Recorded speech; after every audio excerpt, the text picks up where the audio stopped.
In the darkest corners of Babylonian myth, where divine light barely touches, dwell entities far more sinister than gods or mortals. The demons of Babylon were not mere shadows, but living embodiments of fear, chaos, and the untamed forces that slumber in the void. These malevolent beings, born of primeval chaos, haunted the spaces between life and death, drawn to moments of human frailty like vultures to a battlefield. Their origins were whispered in trembling tones by priests and seers. From the chaos of Tiamat's defeat, her scattered essence seeped into the cracks of creation, birthing monstrous forms. Among them were the Lamashtu, a devourer of children, and Pazuzu, a lord of the winds who brought plagues and misery. These demons did not serve as simple villains, but as complex forces, arbiters of destruction and catalysts for transformation, feared yet respected. The boundaries between their world and ours were thin, and their presence was palpable. Illness, famine, storms, these were their tools, their signatures upon the mortal plane. Yet, they were not entirely invincible. The Babylonians believed that rituals, spells, and talismans could banish these dark entities, locking them behind the invisible gates of the unseen realms. But these protections were fragile. The demons waited patiently, lurking in the shadows of the night and the crevices of the human mind, ready to strike when the balance faltered. And in the heart of Babylon, where divine temples soared to the heavens, the people lived in uneasy coexistence with these spirits, knowing that no prayer or offering could ever truly erase the primordial chaos from which they came. The demons of Babylon were not mindless terrors but cunning, sentient entities, masters of manipulation and fear. Each had its own purpose, its own domain within the intricate web of Babylonian cosmology. Unlike the benevolent gods who demanded worship and offerings, these demons fed on human suffering, thriving in despair and chaos.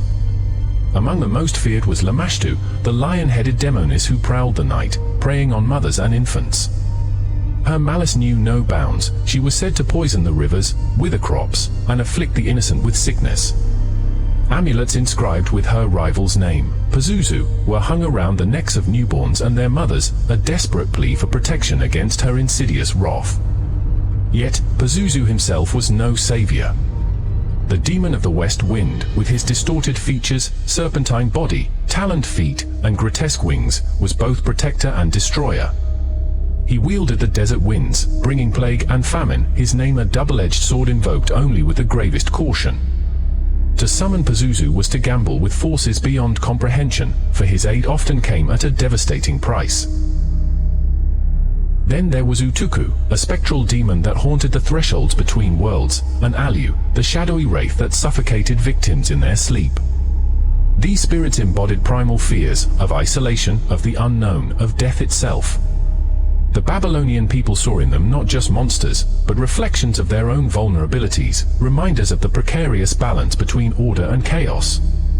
Priests and magicians, armed with clay tablets inscribed with sacred spells, waged a constant battle against these entities. Rituals of exorcism were performed under the light of sacred fires, where the names of the demons were etched into clay figures that were then shattered or burned, symbolizing their banishment. But even the most potent rites could not fully extinguish their presence. For every demon cast away, another seemed to rise. They were woven into the fabric of existence itself, lurking in the shadows of ziggurats, watching as humanity toiled to impose order on an inherently chaotic world. In their cunning, the demons often turned human folly against itself, amplifying greed, jealousy, and hubris until their victims became unwitting agents of destruction. As much as the Babylonian demons were harbingers of chaos, they were also guardians of forbidden knowledge. To those who dared to seek power beyond the bounds of the gods, these entities offered secrets whispered in the dead of night, promises of dominion, wealth, or vengeance. But such gifts were poisoned chalices, for the demons' true currency was corruption, and their favors often led to madness or ruin. Legend spoke of sorcerers who summoned these entities, performing rituals in hidden chambers deep within the heart of Babylon. With offerings of blood, incense, and sacred chants, they sought to bind demons to their will. Some succeeded, forging pacts that granted them fleeting power. Others failed, their bodies and minds left shattered by the overwhelming presence of the beings they sought to command. Yet the demons were not merely malevolent, they represented balance in the cosmic order. In the Babylonian worldview, chaos and destruction were as essential as creation and order. The demons ensured that hubris was punished, that unchecked ambition led to downfall, and that the scales of Ma'at, the universal balance, were never tipped too far in one direction. One of the most feared was Galu, a horde of infernal spirits said to drag their victims into the underworld. They moved silently, striking without warning, a chilling reminder of the fragility of life. Then there were the Rabisu, ghostly stalkers of the night, whose mere presence brought despair. These demons, though terrifying, were also reminders of the gods' power and the delicate harmony of existence. Even the gods themselves, mighty as they were not immune to the influence of these dark forces. Tales recount battles between divine beings and demonic hordes, struggles that shaped the fate of humanity.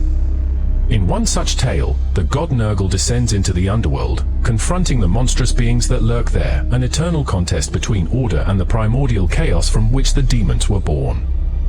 Despite the terror they inspired, the demons of Babylon were not purely malevolent. They embodied the untamed, the unknown, the forces that existed outside humanity's control. To understand them was to glimpse the abyss, to stare into the vast and uncaring forces of the cosmos. The Babylonians feared these entities, but they also respected them, recognizing their place in the grand design of the universe. In the end, the demons were not merely external foes, but internal reflections of humanity's darkest impulses and deepest fears. They were chaos personified, eternal and unyielding, a force that could never truly be vanquished. Even today, their shadows linger in the myths and legends that have survived the ages, a chilling reminder that chaos, like the demons of Babylon, can never be fully tamed. As the darkness of the ancient world stretches across the endless void, the shadows of the Babylonian demons loom ever closer. From the forgotten depths of time, their presence endures, a chilling reminder that some forces are eternal. The air thickens with their malevolent energy, the whispers of their names carried by winds that stir the dead and disturb the living. These beings, neither gods nor mere mortals, possess an unfathomable hunger for chaos. They feed on fear, thrive on suffering, and seek to plunge the realms of men into darkness, not with the cruelty of a single act, but through the slow, agonizing unraveling of souls. With each passing year, their names echo through the ages, from the foulest pits of the underworld to the high heavens above. They are the shadows in the corners of your vision, the ones who crawl beneath your skin when the night falls silent. As you close your eyes, you might feel their gaze upon you, their ancient eyes filled with the weight of untold horrors. And yet, they are not merely creatures of myth, they are the forgotten nightmares that humanity has long tried to bury. They are always there, waiting, watching, ready to reclaim the world that they once ruled. For those who dare to speak their names, there is no mercy. For those who try to resist, there is only suffering, as the Babylonian demons feed off the very essence of defiance. Their cursed hands reach out, unseen, and pull you deeper into their realm, where light is but a memory, and time itself loses all meaning. In the end, the line between reality and nightmare blurs, and what remains is not a body, but a broken soul, torn, twisted, and forever lost to the shadows. So, as the world spins on, remember this, the Babylonian demons do not rest. They lie in wait, beneath the earth, beyond the stars, in the forgotten places of the world, and within the corners of your own mind. And when the hour comes, when the darkness is thick enough and your strength falters, they will rise again, dragging you into the abyss, where no light can ever save you. You cannot escape them. You cannot outrun them. And when they come, it will be as if the very earth itself trembles in fear, for the demons of Babylon will never forget. You may try to turn away, but their grip is already upon you.